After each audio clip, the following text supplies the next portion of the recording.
But all right, cool. Let's move on. Let's talk about a team who is actually surprising everybody and doing an amazing job. The Orlando Magic. Frank Vogel said that he has revamped. He promised this offseason that he will revamp their offense and bring it up to a more modern day style of play, which he actually has. And Orlando is actually doing really, really well this season. They're currently at top of the Eastern Conference with a 4-1 record.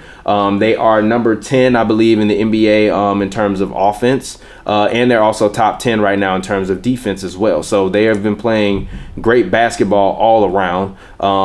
Aaron Gordon right now, who I picked and I said that he was going to have a good year this year, is actually averaging 23.7 and 9.7 rebounds.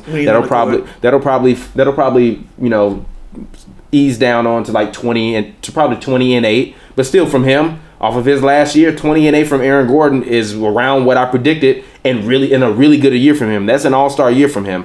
He's looking like a baby Blake Griffin. He is. But I think that he'll have the opportunity to do what Blake is now doing and stretch the floor a little bit more. The only thing that I don't like about Aaron Gordon is that I don't think that he's as good of a passer as Blake Griffin. No way as good of a passer. And I think Blake Griffin can pass people open. I don't see that from Aaron Gordon, but he still is young, so the jury is still set. But I really like what Orlando's doing in terms of how they just going about everything this season. They're shooting a lot of threes. They're running. They're playing very good, solid defense. They're not turning the ball over a lot. Terrence Ross actually looks to be pretty solid for them this year. Aaron Gordon looks good. So, for me, in terms of the Magic, my ceiling for them earlier this year was at about 30 to 35 games.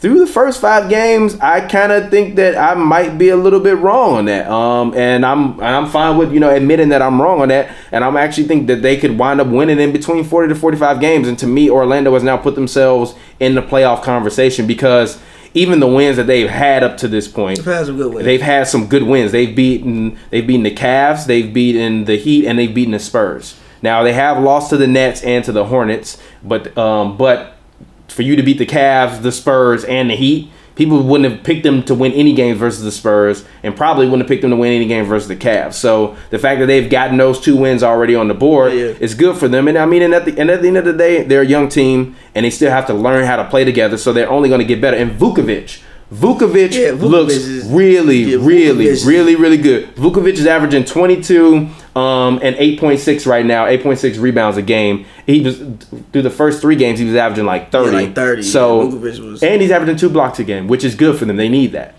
I'm not convinced with Orlando. Alfred Payton has been hurt. He's on fantasy team. I think he's been out for like, what's even wrong with him? He's only played 2 games. Yeah, he's like been out for 5 games, but. He has a hamstring, and he's ruled out of today's game. And most of the games they win, they just gotten like abnormally hot.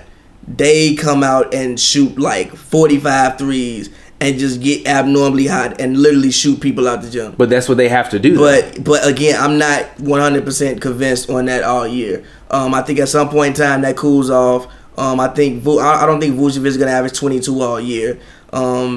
He's a career 17, 18 point per game scorer. I don't think he's going to jump it up to 22, 23 this year. Now, I think we may look at 19, something like that, but I don't think we jumping up to 22. So what are you seeing from Aaron Gordon then? I think Aaron Gordon will probably end up around like 19 and 8. Okay. I mean, Vukovic in 2014, 2015 did average 19.3 and 18.2. Yeah.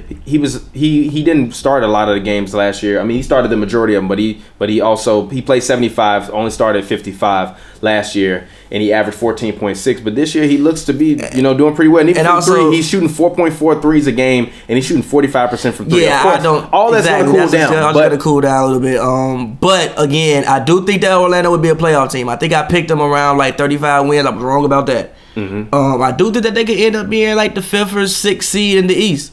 Damn near maybe even the 4th. 4th, really? I mean, because again, how many games do you think these teams are gonna win? In the East? Yeah. Okay. Like 40. How many games do you think gets you in the playoffs in the East? 38. Do you think only 38 wins will get you 40.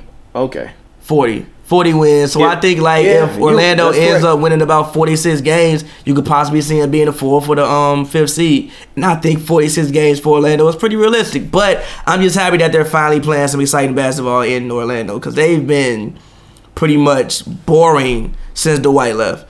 So I'm just happy for the fans down there in Orlando that they're finally playing some exciting basketball. But I feel like they caught a lot of teams at the right time of the year. I don't feel they getting some of these same victories they getting right now in March.